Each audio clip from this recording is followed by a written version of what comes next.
Merhabalar. Bugün sizlere evde doğal ürünlerle boğaz pastili yapmak istiyorum.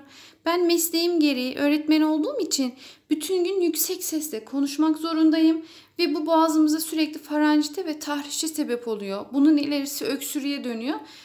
Çok şey kullandım bununla ilgili ama bu yapacağım tarif kadar faydasını başka hiçbir ilaçta görmedim. Yani boğaz pastili ve şeker tarzı ilaçlarda görmedim. O yüzden bu tarifimi sizlere de vermek istiyorum. İlk olarak 2 su bardağı toz şekerimi tavama aldım ve tamamen eritinceye kadar karıştırarak ocakta karamelize ediyorum. Evet, ben şekerimi erittim. Önce orta ateşte, sonra kısık ateşte karıştıra erittim. Çok küçük şeker taneleri kaldı ama onlar da şimdi tekrar ocağa alınca eriyecek. Burada baharatlarım neler var? Biraz tarçınım var. Bunu sadece tat vermesi için ekliyorum. Bunu koymak zorunda değilsiniz. Karabiberim var. Karabiberle bal birlikte olunca öksürüğü engeller. Bunu o yüzden ekliyorum. Burada 2 tatlı kaşığı kadar tarçınla karabiberin 1 tatlı kaşığı kadardı. Burada 2 tatlı kaşığı kadar toz zencefil var. Burada karanfilim var. Karanfil boğazdaki acıyı, ağrıyı azaltıyor. Ağrı kesici özelliği yapıyor. Bunu sert bir poşetin içerisine koyup sert bir cisimle, bıçak sapı olabilir, bir demir kepçe olabilir, öyle bir şeyle dövdüm. Ben kepçeyle dövdüm. Onu ekliyorum. Toz haline getirdim ama içerisinde hala iri taneleri var, görüyorsunuz. Bu zencefil suyu. Zencefil suyunu nasıl yaptım? Bir kök taze zencefili rendeledim. Bunu elimle sıkarak suyunu çıkarttım. Bakın kupkuru oldu. Hiç suyu kalmadı. Zencefilin çok fazla suyu çıkıyor. Görüyorsunuz, bu kadar. 2 limon suyu kadar suyu çıktı. Burada yarım çay bardağı limon suyum var. Burada yarım çay bardağı pekmezim var. Ve 1 yemek kaşığı da bal ilave edeceğim. Önce toz olanları koydum. Sonra şimdi sıvı olanları ekliyorum. Zencefil suyunu,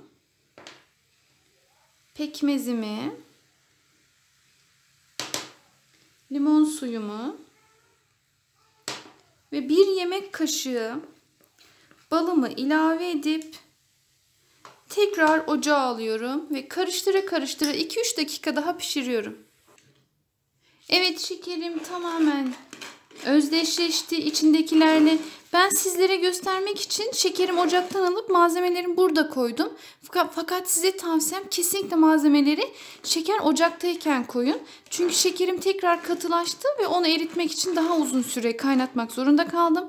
Eğer sizin şekeriniz de katılaşırsa endişelenmeyin, tekrar eriyecektir. Bakın, tekrar eridi katılaşan bütün şekerim ama malzemeleri ocakta koyarsanız katılaşmayacaktır. Şimdi biraz acele ederek tencerede katılaşmadan alıyorum kaşığıma birazcık ve bir miktar şeker büyüklüğünde olacak kadar yağlı kağıdıma döküyorum.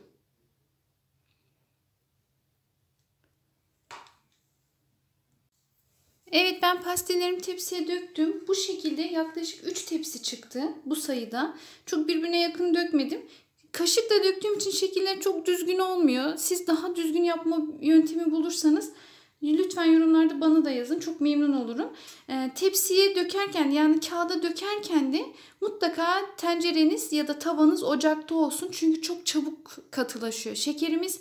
Şimdi yağlı kağıt üzerinde tamamen soğuduktan sonra bunları kaldıracağız ve istediğiniz zaman tüketebilirsiniz. Buzdolabına bekletin. Bozulma süresi yok. Yani kış boyunca kalabilir. En az 3 ay kalabilir dolabınızda. Çok güzel bir şifa kaynağı. Boğazdaki acıyı, ağrımayı hafifletiyor. Öksürüğü hafifletiyor.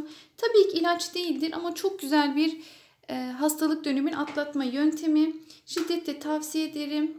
Şifalar olsun, afiyet olsun. Pastillerim soğudu. Nasıl çıktığını size göstermek istiyorum. Bakın, bu şekilde çok kolay şekilde yağlı kağıttan çıkıyor. Bu şekilde şeker oluyor.